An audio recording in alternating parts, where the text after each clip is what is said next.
മറ്റൊരു വാർത്തയിലേക്കാണ്. കാസർഗോഡ് കാഞ്ഞങ്ങാട് ഇങ്ങോട്ട് വാഹനാപകടമുണ്ടായി. കാർ തലകീഴായി മറിഞ്ഞു. യാത്രക്കാർ അത്ഭുതകരമായി രക്ഷപ്പെട്ടു. വിവരങ്ങളുമായി സരീഷ് പി കെ നമുക്കൊപ്പം ചേരുകയാണ്. സരീഷ് പി കെ, എപ്പോഴായിരുന്നു അപകടം?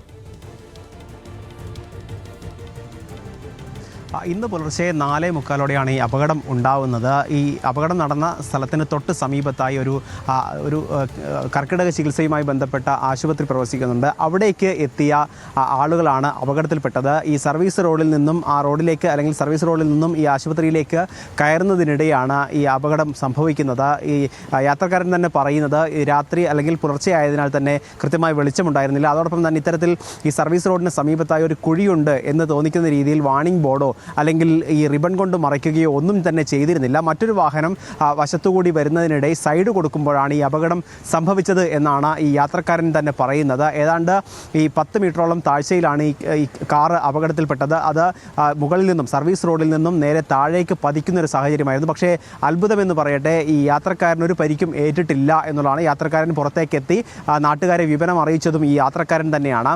എന്തായാലും ഈ സർവീസ് റോഡ്, അതായത് ദേശീയപാതയുമായി ബന്ധപ്പെട്ട് സർവീസ് റോഡുകൾക്ക് സമീപത്ത് തന്നെ കുഴികൾ ധാരാളമുണ്ട്. ഒന്ന് ഈ പടന്നക്കാട് ഉൾപ്പെടെയുള്ള, അതായത് കാഞ്ഞങ്ങാടിനും പടന്നക്കാടിനും ഇടയിലുള്ള മേഖലയിലെല്ലാം തന്നെ ഇത്തരത്തിൽ സർവീസ് റോഡിന് സമീപത്തായി നിരവധി കുഴികളുണ്ട്.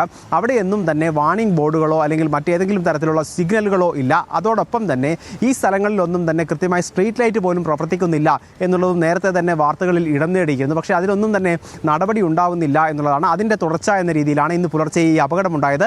ഏറ്റവും ആശ്വാസകരം, ഇത്ര ഏറെ ആഴത്തിൽ അല്ലെങ്കിൽ താഴ്ചയിൽ ഈ കാർ അപകടത്തിൽപ്പെട്ടിട്ടും യാത്രക്കാർ പരിക്കേൽക്കാതെ രക്ഷപ്പെട്ടു എന്നുള്ളത് മാത്രമാണ്. ഉറപ്പായും സരീഷ് ചൂണ്ടിക്കാട്ടിയതുപോലെ തന്നെ യാത്രക്കാർക്ക് പരിക്കൊന്നും ഏറ്റില്ല എന്നുള്ളതാണ് ആശ്വാസകരമായിട്ടുള്ള ഒരു കാര്യം.